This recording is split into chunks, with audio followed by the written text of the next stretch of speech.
ഞങ്ങൾ ഒരിക്കലും അത്തരമൊരു പ്രസ്താവനയോട് യോജിക്കുന്നില്ല. കാരണം അത് അദ്ദേഹത്തിൻ്റെ പ്രസ്താവന തികച്ചും അനുചിതവും അസമയത്തുള്ളതും അപക്വവുമായ ഒരു പ്രസ്താവനയായിട്ടാണ് ഞങ്ങളതിനെ വിലയിരുത്തുന്നത്. മതവർഗീയത ഏതെങ്കിലും തരത്തിൽ സ്വാധീനം ചെലുത്തുന്നുണ്ടായിരുന്നുവെങ്കിൽ കണ്ണൂർ ജില്ലയിലെ തന്നെ തലശ്ശേരി അസംബ്ലി നിയോജക മണ്ഡലം ഫസൽ വധക്കേസിലെ പ്രതി എന്ന നിലയിൽ വലിയ തോതിൽ ആക്ഷേപിക്കപ്പെട്ട സ്ഥാനാർത്ഥിയാണ് കാരായി രാജൻ. അദ്ദേഹം മത്സരിച്ചു, വലിയ തോതിലുള്ള വിജയം അദ്ദേഹത്തിനുണ്ടാവുകയും ചെയ്തു. ഈ വിജയം നമുക്ക് ബോധ്യപ്പെടുത്തി തരുന്നത് തലശ്ശേരിയിലെ മുസ്ലിങ്ങൾ ഒരു നിലയിലും, അതല്ലെങ്കിൽ കേരളത്തിലെ മുസ്ലിങ്ങൾ വർഗീയമായി ചിന്തിച്ചിട്ടില്ല എന്നതിൻ്റെ കൃത്യമായ ഉദാഹരണമായി തലശ്ശേരിയെ നമുക്ക് ചൂണ്ടിക്കാണിക്കാൻ കഴിയും. രാകേഷ് പറഞ്ഞത്, CPM-ന്റെ കണ്ണൂർ ജില്ലാ സെക്രട്ടറി KK രാകേഷ് പറഞ്ഞത് മുസ്ലിം വർഗീയത കാരണമാണ് തോൽവി എന്നാണ് പറഞ്ഞത്, അല്ലേ? അത് അങ്ങനെയല്ല.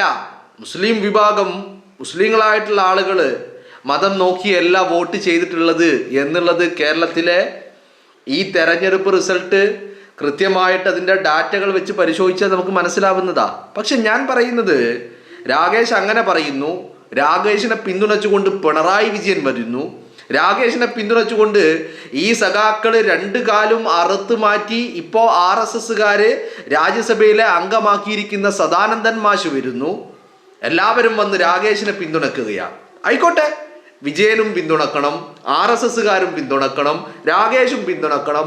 വസ്തുത അതല്ലെങ്കിൽ പോലും ഇത് തന്നെ പറഞ്ഞുകൊണ്ടിരിക്കണം. രാകേഷ് മാത്രം പറഞ്ഞാൽ പോരാ, പിണറായി വിജയൻ മാത്രം പിന്തുണച്ചാൽ പോരാ. CPM-ന്റെ സംസ്ഥാന കമ്മിറ്റിയിലും ജില്ലാ കമ്മിറ്റിയിലും ഏരിയ കമ്മിറ്റിയിലും ലോക്കൽ കമ്മിറ്റിയിലുമുള്ള ആളുകൾ ഇത് തന്നെ പറയണം. ഇത് പറഞ്ഞുകൊണ്ടേയിരിക്കണം. നിങ്ങൾ RSSന് വേണ്ടി പണിയെടുക്കുന്നതാണെന്ന് കേരളത്തിൻ്റെ പൊതുസമൂഹത്തിന് നന്നായിട്ടൊന്നങ്ങ് ബോധ്യം വരട്ടെ.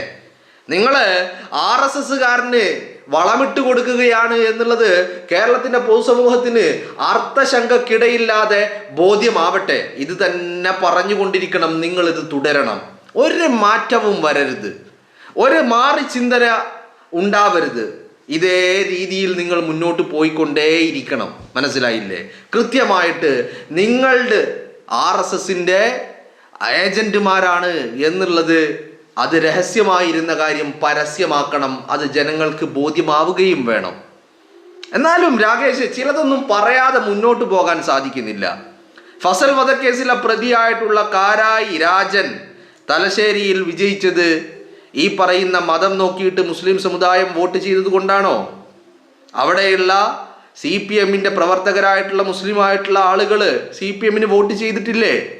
ഇല്ലേ?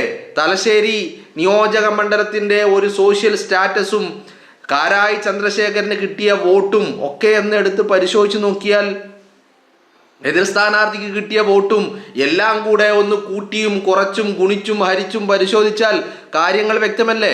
ഇത് തലശ്ശേരിയിൽ മാത്രമാണോ? ആണോ?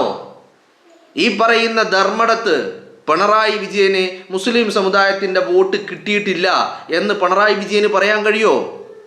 ഇനി ഒരുപാട് ഉദാഹരണങ്ങൾ നമ്മുടെ മുന്നിൽ നിൽക്കുക. ഇപ്പം തൃക്കരിപ്പൂര് ഏറ്റവും ഒരു സിമ്പിൾ ഉദാഹരണം. തൃക്കരിപ്പൂരിൽ UDFന്റെ സ്ഥാനാർത്ഥി സന്ദീപ് വാര്യർ. അതേ തൃക്കരിപ്പൂർ മണ്ഡലത്തിൽ LDFന്റെ സ്ഥാനാർത്ഥി ആരായിരുന്നു? VPP മുസ്തഫ. നിങ്ങളുടെ നല്ല ഒന്നാം തരം പിണറായി വിജയന്റെ അടിമ. ഈ അടിമ LDFന്റെ സ്ഥാനാർത്ഥി, UDFന് തൃക്കരിപ്പൂരിൽ സന്ദീപ് വാര്യറും. അല്ലേ? ആ തൃക്കരിപ്പൂരിൽ നിങ്ങൾ കോട്ടയാണെന്ന് അവകാശപ്പെട്ട തൃക്കരിപ്പൂരിൽ സന്ദീപ് വാര്യർ വിജയിച്ച് കയറുമ്പോൾ അവിടെ മുസ്ലിം സമുദായത്തിൽ പെടുന്ന ആളുകളുടെ വോട്ട് മുസ്തഫക്ക് കിട്ടിയെന്നാണോ നിങ്ങൾ പറയുന്നത്? അതോ മുസ്ലിം സമുദായം മതം നോക്കി വോട്ട് ചെയ്തിരുന്നെങ്കിൽ അത് മുസ്തഫക്ക് ലഭിക്കുമായിരുന്നു, അല്ലേ? അവിടെ നിങ്ങളുടെ ആഗ്രഹം അതായിരുന്നു, മുസ്ലിം സമുദായം മതം നോക്കി വോട്ട് ചെയ്യണം, അങ്ങനെ ചെയ്താൽ VPP മുസ്തഫ വിജയിക്കും എന്നുള്ളതായിരുന്നു നിങ്ങളുടെ ആഗ്രഹം, അല്ലേ? എന്നാൽ മുസ്ലിം സമുദായം മതം നോക്കിയല്ല വോട്ട് ചെയ്തത്. മുസ്ലിം സമുദായത്തിൻ്റെ വോട്ട് കിട്ടിയിട്ടാണ് തൃക്കരിപ്പൂരിൽ സന്ദീപ് വാര്യർ വിജയിച്ച് കയറിയിട്ടുള്ളത്. ഇനി തളിപ്പറമ്പിൽ വിജയിച്ച നിങ്ങളുടെ പഴയ സഖാവായിരുന്ന, ഇപ്പോഴും സഖാവായി തുടരുന്ന നല്ല ഒന്നാം തരം കറകളഞ്ഞ കമ്മ്യൂണിസ്റ്റുകാരൻ TK ഗോവിന്ദൻ മാഷുണ്ടല്ലോ. TK ഗോവിന്ദൻ മാഷിന് ഈ തളിപ്പറമ്പിൽ മുസ്ലിം സമുദായത്തിൽ പെടുന്ന ആളുകളുടെ വോട്ട് കിട്ടിയിട്ടില്ല എന്ന് KK രാകേഷിന് പറയാൻ കഴിയുമോ? കഴിയോ? വസ്തുതകളുടെ അടിസ്ഥാനത്തിൽ പറയാൻ കഴിയോ? ഇനി കുഞ്ഞികൃഷ്ണ സഖാവ് പയ്യന്നൂരില്, അവിടെ മുസ്ലിം സമുദായത്തിൽപ്പെടുന്ന ആളുകളുടെ വോട്ട് കുഞ്ഞികൃഷ്ണ സഖാവിന് കിട്ടിയിട്ടില്ല എന്ന് പറയാൻ കഴിയോ? ഇനി നേരെ കുറച്ചിങ്ങ് സഞ്ചരിച്ച് മലപ്പുറത്തേക്ക് വന്നാൽ KT ജലീൽ എന്ന് പറയുന്ന CPM സ്വതന്ത്ര സ്ഥാനാർത്ഥി 2 തവണ MLA ആയ തവനൂര് മണ്ഡലം, ആ തവനൂരിൽ നിന്ന് VS ജോയ് വിജയിച്ച് കയറിയിട്ടുണ്ടെങ്കിൽ അവിടെ മതം നോക്കി വോട്ട് ചെയ്തതാണ് മുസ്ലിം സമുദായം എന്ന് പറയാൻ KK രാഗേഷിന് കഴിയുമോ? കേരളത്തിൽ എവിടെയും ആരും മതം നോക്കിയിട്ടില്ല. മുസ്ലിം സമുദായം എന്ന് മാത്രമല്ല, ആരും തന്നെ മതം നോക്കിയല്ല വോട്ട് ചെയ്തിട്ടുള്ളത്. അങ്ങനെ മതം നോക്കി വോട്ട് ചെയ്തിരുന്നെങ്കിൽ കേരളത്തിൻ്റെ രാഷ്ട്രീയത്തിൽ കൊച്ചിയിൽ നിന്ന് മുഹമ്മദ് ഷിയാസ് വിജയിക്കുമായിരുന്നില്ല. മനസ്സിലായില്ലേ? അതുപോലെ സുധീർ ഷാ പാലോട് വാമനപുരത്ത് നിന്ന് വിജയിക്കുമായിരുന്നില്ല. മനസ്സിലായില്ലേ? മഞ്ചേശ്വരത്ത് AK അഷ്റഫിന് കിട്ടിയ വോട്ടിൻ്റെ ഭൂരിപക്ഷം അത്ര കിട്ടുമായിരുന്നില്ല. മനസ്സിലായില്ലേ? വളരെ കൃത്യമായിട്ട് കേരളത്തിൻ്റെ ജനം, കേരളത്തിലെ പൊതുസമൂഹം അവർ സെക്യുലറാണ്, അവർ സെക്യുലർ ഫാബ്രിക്കിൻ്റെ വാക്താക്കളാണ് എന്ന് കൂടി തെളിയിക്കുന്നതായിരുന്നു ഈ തെരഞ്ഞെടുപ്പിൻ്റെ ഫലം എന്ന് പറയുന്നത്. അപ്പം അതിങ്ങനെ കണ്ടിട്ട് മൂലം കടച്ചിലിളകിയ രാഗേഷുമാര് വേണ്ട വിധത്തിൽ RSSന് വേണ്ടി പണിയെടുക്കുക. തകർന്ന് തരിപ്പണമായിരിക്കുന്ന സഖാവ് CPM എന്ന് പറയുന്ന പാർട്ടിയെ പുനരുജ്ജീവിപ്പിക്കുവാനുള്ള പണിയല്ല എടുക്കുന്നത്, മറിച്ച് ഞങ്ങൾ തകർന്ന് നശിച്ചു പോയി, ഇനി ഉള്ളതൊക്കെയും RSSന്റെ കാൽ കീഴിൽ കൊണ്ടുപോയി പണയം വെക്കുക, അടിയറവ് വെക്കുക എന്നുള്ള ലക്ഷ്യത്തോടു കൂടിയാണ് സഖാക്കന്മാർ കേരളത്തിൽ പണിയെടുക്കുന്നത്. അല്ലേ? അതല്ലേ ഇവളുടെ രാഗേഷ് അടിമ പറയുമ്പോൾ അടിമ പറഞ്ഞതിനെ ശരിവെക്കുകയാണ് ആര്? രാജാവ് പിണറായി വിജയൻ. ബംഗാളിൽ സംഭവിച്ചത് local committee, branch committee, area committee, ജില്ലാ കമ്മിറ്റി, സംസ്ഥാന കമ്മിറ്റി ആഫീസുകളടക്കം സംഘ് പരിവാർ ആഫീസുകളായി RSSന്റെ ആഫീസുകളായി മാറുന്നത് നമ്മൾ ബംഗാളിൽ കണ്ടതാ. ഇവിടെയും AKG സെന്റർ വരും കാലങ്ങളിൽ മാരാർജി ഭവനായി രൂപാന്തരപ്പെട്ടാൽ ആരും അതിൽ അത്ഭുതപ്പെടേണ്ടതില്ല. മനസ്സിലായില്ലേ?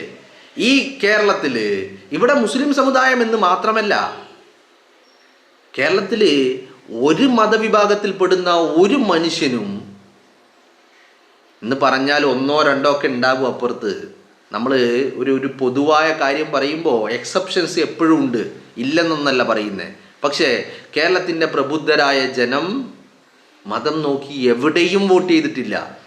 അത് പയ്യന്നൂരിലാണെങ്കിലും തളിപ്പറമ്പിലാണെങ്കിലും തൃക്കരിപ്പൂരിലാണെങ്കിലും തലശ്ശേരിയിലാണെങ്കിലും തവനൂരിലാണെങ്കിലും കൊച്ചിയിലാണെങ്കിലും വാമനപുരത്താണെങ്കിലും കേരളത്തിൽ എവിടെയും ഒരു മനുഷ്യനും മതം നോക്കി വോട്ട് ചെയ്തിട്ടില്ല. അതാണ് കേരളത്തിൻ്റെ മെജോറിറ്റി എന്ന് പറയുന്നത്. എന്ന് പറഞ്ഞാൽ കേരളത്തിൻ്റെ സോഷ്യൽ ഫാബ്രിക്കിൻ്റെ ഏറ്റവും വലിയ ഉദാഹരണം, ഉദാത്തമായ ഉദാഹരണം അതായിരുന്നു ഈ തെരഞ്ഞെടുപ്പ് വിജയം എന്ന് പറയുന്നത്. പിന്നെ സ്വാഭാവികമായിട്ടും മുസ്ലിം സമുദായത്തെയും മുസ്ലിം ലീഗിനെയും ഒക്കെ കാണുമ്പോൾ രാഗേഷിനും സദാനന്ദം മാഷിനും സുരേന്ദ്രനും സുരേന്ദ്രനും ജയരാജനും വിജയരാഘവനും ഒക്കെ ഒരേ ചൊറിച്ചിലാണ്. ശശികലക്കും സെൻകുമാറിനും ഒക്കെയുള്ള അതേ ചൊറിച്ചിലുകൾ തന്നെ രാഗേഷിനും വിജയരാഘവനും കാണുമ്പോൾ അത് നമ്മളിൽ ഇത്തിരി അത്ഭുതമുണ്ടാക്കുന്നുണ്ട്. മലപ്പുറം എന്ന് കേൾക്കുമ്പോൾ, മുസ്ലിം എന്ന് കേൾക്കുമ്പോൾ വല്ലാത്ത ഒരു മൂലം കടച്ചിൽ അതുണ്ടാവുന്നുണ്ട് അല്ലേ? നിങ്ങളൊന്ന് ആലോചിച്ച് നോക്ക്.